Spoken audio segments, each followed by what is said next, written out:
زدني علما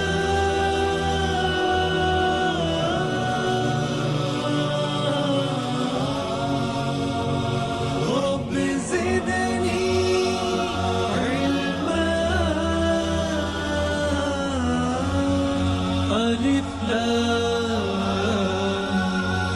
علم کی روشنی زندگی اعوذ باللہ من الشیطان الرجیم بسم اللہ الرحمن الرحیم الحمد للہ رب العالمین الصلاة والسلام علی محمد وآلہ الاطہار اما بعد فقد قال اللہ تبارک وتعالی فی الكتاب قرآنہ الکریم وقولہ الحق بسم اللہ الرحمن الرحیم فقرؤوا ما تیسر من القرآن۔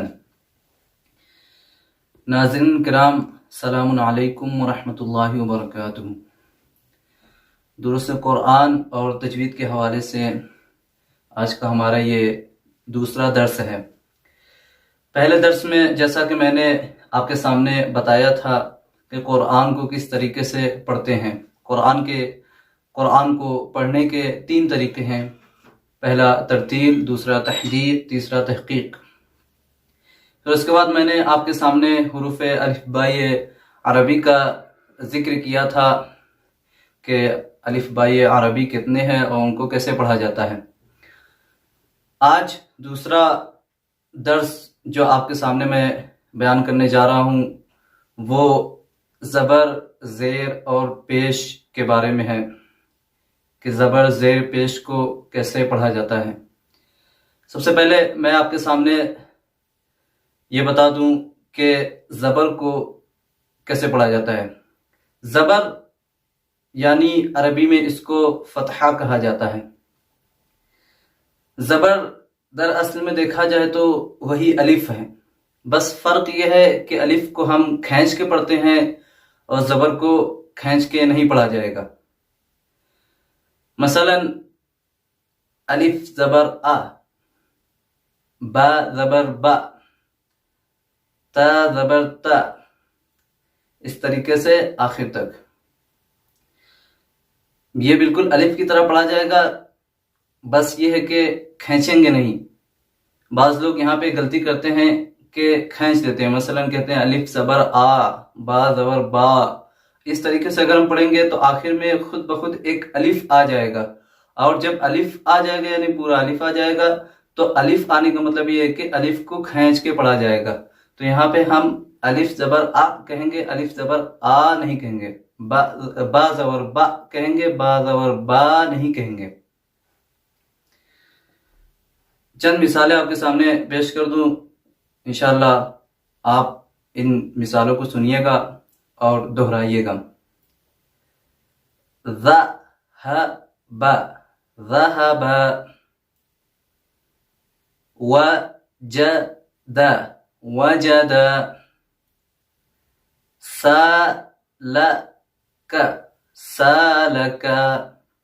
تیسری مثال میں میں نے سین کے بعد الف آپ کے سامنے پڑھا، جیسا کہ سالکہ میں ہے سا، سین الف زبر سا، پھر بعد میں لام پہ زبر ہے، کاف پہ زبر ہے، تو الف کو میں نے کھینچا سا، اس کے بعد زبر کو کھینچا نہیں، لا سال، پھر کاف کا، سالک۔ اس کے بعد دوسرا نمبر ہے زیر کا، کہ جسے عربی میں کسرہ کہتے ہیں۔ زیر سمجھ لیجئے اس کی آواز بالکل یہ کی طرح ہے، یعنی یہ کی طرح پڑھا جائے گا، بس یہ ہے کہ یہ کو ہم کھینچ کے پڑھتے ہیں اور زیر کو کھینچ کے نہیں پڑھا جائے گا۔ مثلا الف زیر اے، بے زیر بے، تے زیر تے، سے زیر سے۔ اور زیر کی ایک جو خصوصیت ہے وہ یہ ہے کہ جب کہیں پہ بھی زیر آتا ہے اور اس کو اگر پڑھا جاتا ہے تو مائل پہ یا ہوتا ہے، یعنی اس کی جو آواز ہوتی ہے وہ ہلکی یہ کی طرح پڑھی جاتی ہے۔ مثلا کاف زیر کے، رے زیر رے، میم زیر میں، کریم یا ربہم یا ذالک، بالکل یہ نہیں ہوگا کہ مطلب یہ کی طرح بالکل پڑھیں، یعنی ذالکی بہت زیادہ نہیں کریں گے، ہلکا، یعنی اس طریقے سے زیر کو یہ کی طریقے سے پڑھا جائے گا کہ ہلکی سی یہ کی بو آئے، ذالکی کریمی۔ اس کے بعد جو تیسرا نمبر آتا ہے وہ پیش کا۔ پیش کو عربی میں ضمہ کہتے ہیں۔ ضمہ کس طریقے سے پڑھا جاتا ہے؟ ضمہ اس طریقے سے پڑھا جاتا ہے کہ جیسے واو پڑھا جاتا ہے، بس یہ کہ واو کو کھینچ کے پڑھتے ہیں اور ضمے کو یعنی پیش کو کھینچ کے نہیں پڑھیں گے۔ مثلا الف پیش او، بے پیش بو، تے پیش تو، اس طریقے سے آخر تک یہ تک۔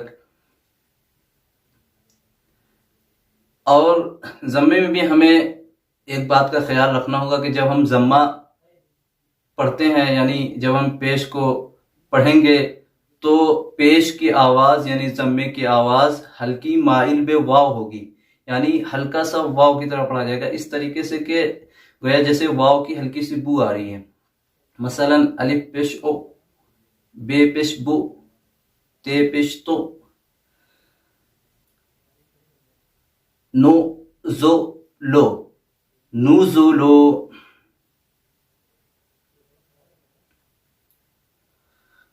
کرمو، کرمو، ربہم، اس طریقے سے۔ یعنی یہ کو زیر کو جب ہم پڑھیں گے تو زیر کی آواز ہلکی سی مائل بے یا ہوگی، اور جب ہم پیش کو پڑھیں گے تو پیش کی آواز ہلکی سی مائل بے واو ہوگی۔ انشاءاللہ یہ جو مثالیں آپ کے سامنے پیش کی جا رہی ہیں وہ آپ دہرائیے گا، مرور کیجیے گا، اور اس کے بعد کوشش کیجیے گا کہ صحیح پڑھیں انشاءاللہ۔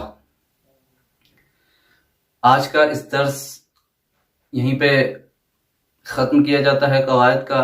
آخر میں آپ کے سامنے 2 سورے پڑھنا چاہتا ہوں، سورہ فلق اور سورہ توحید۔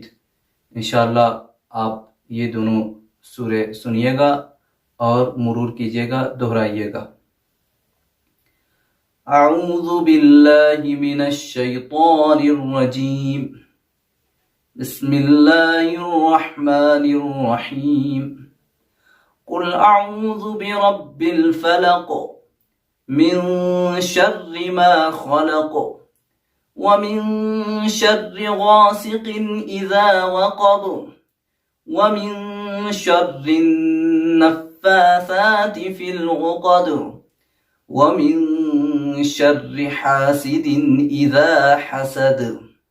بسم اللہ الرحمن الرحیم، قل هو اللہ احد اللہ الصمد لم یلد ولم یولد ولم یکن له کفوا احد۔